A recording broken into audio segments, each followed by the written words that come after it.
Hi guys! Para sa video na to, tuturuan ko kayo kung paano mag-install ng hot and cold kitchen sink faucet.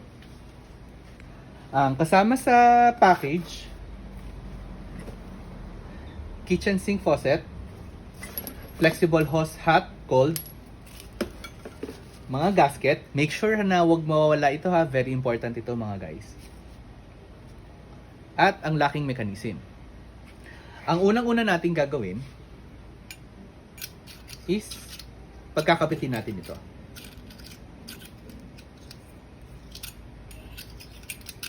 Yan. Yung enough lang na nakakabit na siya. And then, ilalagay ito. Pagkatapos naman, isusuot na natin ito dito. Yan. And then, pwede na natin itong ipasok dito. Pagkapasok niyan, ilagay natin itong puti dito sa baba. Siya ang magiging stopper niya. At ito naman gasket na to para sa ilalim niya.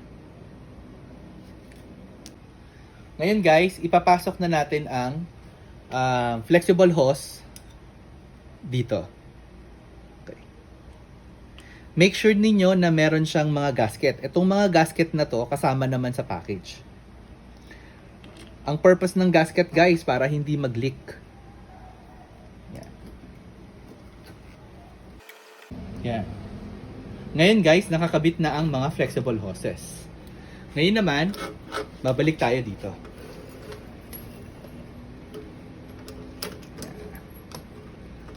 Iikot nyo lang siya guys.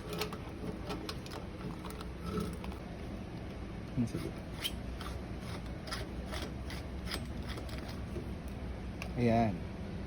Ngayon guys, mahigpit na yung taas. Para sa locking mechanism, iikot nyo lang ito ng tuloy-tuloy. Yan. Pwede kayong gumamit ng screwdriver, papasok nyo lang, tapos ipapagano nyo.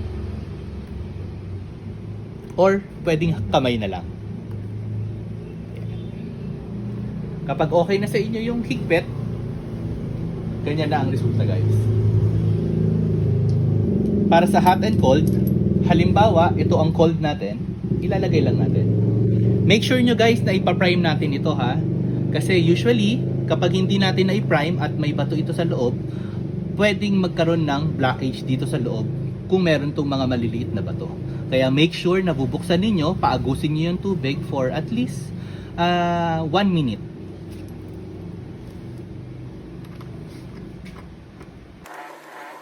And then, para sa hot,